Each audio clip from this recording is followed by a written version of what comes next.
شمالی بحر ہند سے برپا ہونے والے انتہائی طاقتور سمندری طوفان بپورجوائے گزشتہ کئی دنوں تک پاکستان اور ہندوستان میں دہشت پھیلائے رکھنے کے بعد خاموشی سے اپنا رخ بدل کر ختم ہو گیا۔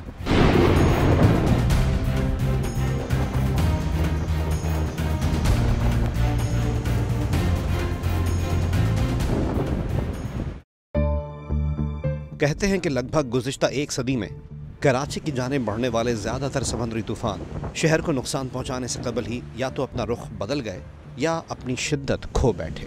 کچھ کا خیال ہے کہ اس شہر پر نیک بزرگوں کا سایہ ہے۔ نہیں، اللہ تعالیٰ بس بزرگوں کی دعا ہے کراچی کے اوپر، اس کی وجہ سے نہیں آتا۔ یہ تو سب کچھ اللہ کا کرنا ہے، اس میں تو ہم کچھ نہیں کر سکتے۔ بہت سے جو سنت مہاتماؤں پیروں فقیروں کا بڑا جو یہاں پہ رہا ہے، تو اس وجہ سے یہاں نہ پہلے کبھی طوفان آیا ہے اور نہ ہی انشاءاللہ کبھی آئے گا۔ قدرتی آفات اور کرۂ ارض پر بسنے والوں کا ہمیشہ سے چولی دامن کا ساتھ ہے،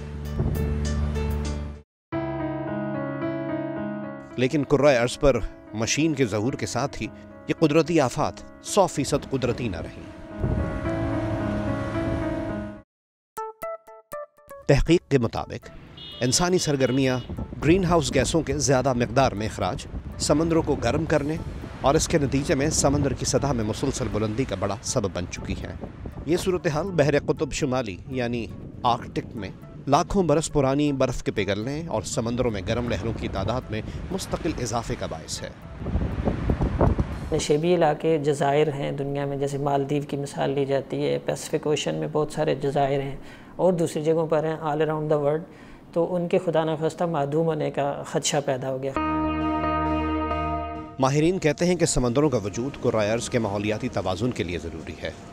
سمندر موسموں کی شدت کم کرنے، حیوانات کے لیے صاف آکسیجن پیدا کرنے اور انسان کی پیدا کردہ اضافی کاربن ڈائی آکسائیڈ کو ذخیرہ کرنے میں انتہائی اہم کردار ادا کرتے ہیں۔ سمندر تو ظاہر سی بات ہے ہماری لائف لائن ہے اور امپورٹنٹ بھی ہیں، کیونکہ یہی وجہ ہے جس سے آپ کا سارا زمین کے اوپر جو ایکو سسٹم ہے وہ چلتا ہے۔ سمندروں کی سطح پر کم و بیش دائرے کی شکل میں اٹھنے والی ہواؤں کے مجموعے کو سائیکلون یا سمندری طوفان کہا جاتا ہے۔ یہ مجموعہ مختلف درجہ حرارت والی ہواؤں پر مشتمل ہوتا ہے اور نسبتاً کم دباؤ کے سبب پیدا ہوتا ہے۔ ہواؤں کی دائروں کی شکل میں حرکت جنوبی یعنی سردرن ہیمسفیئر میں کلاک وائز اور شمالی یعنی ناردرن ہیمسفیئر میں اینٹی کلاک وائز ہوتی ہے۔ یہ صورتحال شدید اور مستقل ہو تو کسی بھی جاندار کے لیے تباہی کا سبب بن سکتی ہے۔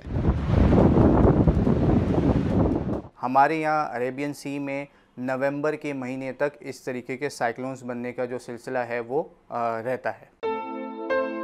ایسے سمندری طوفان مانسون سے پہلے یا اس کے بعد پیدا ہوتے ہیں۔ بحر اوقیانوس میں برپا ہونے والے طوفان عموماً شدید ترین سمجھے جاتے ہیں۔ امریکہ کی شمال مشرقی ریاستیں اور کریبین جزائر عموماً اس کی زد میں ہوتے ہیں۔ سمندری طوفانوں کی بہت سی اقسام ہوتی ہیں، ان میں تازہ ترین بپورجوائے کا شمار ٹراپیکل طوفان میں ہوتا ہے۔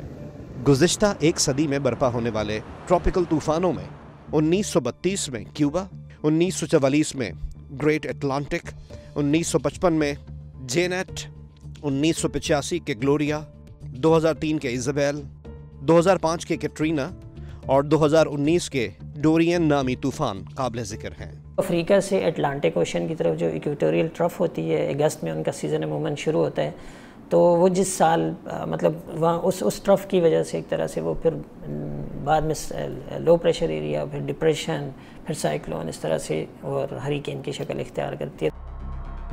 سونامی قسم کا طوفان سمندر کی تہہ میں رونما ہونے والے زلزلے کے سبب پیدا ہوتا ہے۔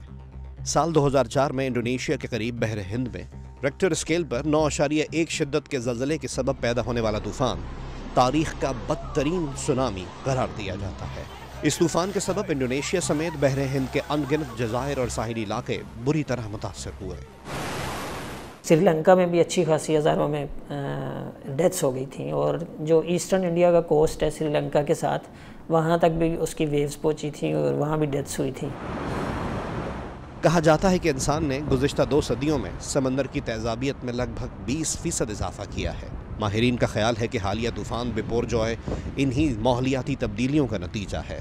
25-30 سالوں میں اس طرح سے سائیکلونوں کو دیکھا ہم نے کہ ہمارے ایریا کے کوئی ایک نے دو نے ڈائریکٹڈ کیا اور تیسرا جو ہے وہ قریب سے گزرا۔ بپور جوائے شمالی بحر ہند میں خلیج بنگال کے قریب پیدا ہوا اور دیکھتے ہی دیکھتے ایک ہیبت ناک طوفان میں بدل گیا۔ بھارتی صوبے گجرات کے ساحلوں سے ٹکرا کر ختم ہونے سے پہلے اس طوفان نے پورے خطے میں زبردست دہشت مچائے رکھی۔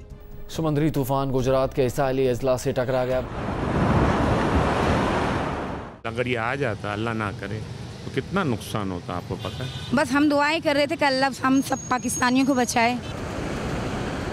بپور جوائے بانگلہ زبان کا لفظ ہے، اس کے مفہوم تباہی یا بربادی کے ہیں۔ بپور جوائے بیسیکلی بنگلہ دیش کی جانب سے جو ہے وہ اسی لسٹ کے حوالے سے سجیسٹ کیا گیا تھا، اور اس کا مطلب جو ہے وہ نیشنل ڈیزاسٹر کے ہیں، قدرتی آفت کے ہیں۔ سمندری طوفانوں کے نام عالمی موسمیاتی تنظیم کے وضع کردہ اصولوں کے تحت رکھے جاتے ہیں۔ کوئی 2 اشر قبل پاکستان، ہندوستان، بنگلہ دیش، ایران اور سعودی عرب سمیت خطے کے 13 ممالک کی مشترکہ کانفرنس میں بحر ہند میں اٹھنے والے طوفانوں کا نام دینے کے لیے پینل قائم کیا گیا۔ نیکسٹ جو طوفان آئے گا اس کا نام جو ہے وہ سائیکلون تیج رکھا جائے گا۔ یہ انڈیا کی طرف سے جو ہے وہ سجیسٹ کیا گیا ہے۔ کہتے ہیں کہ نام رکھ دینے سے طوفان سے متعلق ضروری معلومات اکٹھا کرنے، ہدایات اور الرٹ جاری کرنے اور ریکارڈز رکھنے میں بہت مدد حاصل ہوتی ہے۔ طوفانوں کے نام پہلے سے منتخب کیے جا چکے ہیں اور حروف تہجی کی ترتیب کے لحاظ سے انہیں استعمال کیا جاتا ہے۔ ادروائز تھوڑی سی کنفیوژن رہتی تھی کہ 01A ہے تو 02B ہے، تو تھوڑا سا لوگوں کو پچھلا ریکارڈ دیکھنے میں، نکالنے میں، پھر ایک طرح سے یاد رکھنے میں پرابلم ہوتی تھی۔ قیام پاکستان کے بعد ملک کی حدود میں آنے والے سمندری طوفانوں میں 1999 کا سائیکلون 2A ملک کی تاریخ کا سب سے شدید طوفان قرار دیا جاتا ہے۔ اس کے سبب بدین اور ٹھٹا کے متاثرہ علاقوں میں 6400 افراد ہلاک ہوئے۔ ایز اے کیٹیگری 3 کا ایکسٹریملی سیویئر سائیکلونک اسٹارم جیسے کہا جاتا ہے، یہ کافی پاورفل ہوتا ہے اور اس کی وجہ سے پاکستان میں جو ہے وہ کئی ہزار ہلاکتیں بھی ہوئی تھیں۔ اس کے علاوہ 1965 میں سائیکلون 13A، 2007 کے سائیکلون یمین، 2010 کے سائیکلون پیٹ، 2014 کے سائیکلون نیلوفر، 2019 کے سائیکلون کائر اور 2021 کے سائیکلون شاہین کے سبب بھی پاکستانی ساحلی علاقے متاثر ہوتے رہے۔ زیادہ تر واقعات میں جانی و مالی نقصان ہونے کے ساتھ ساتھ لاکھوں افراد بے گھر ہوئے۔ 1902 میں اور 1907 میں کچھ سائیکلونز 2 ایسے گزرے تھے کہ جنہوں نے بہت کراچی کے قریب سے گزرے تھے اور ہٹ کیا تھا کراچی کو ایک طرح سے۔ سمندر پر انسان کی دسترس آج بھی انتہائی محدود ہے۔ کب کس سمندر کی کس سمت میں کس شدت کا طوفان برپا ہو جائے کوئی نہیں بتلا سکتا۔ صرف جزیروں اور ساحلی علاقوں کی آبادی کا مؤثر تحفظ ہی کسی بڑی تباہی سے بچا سکتا ہے۔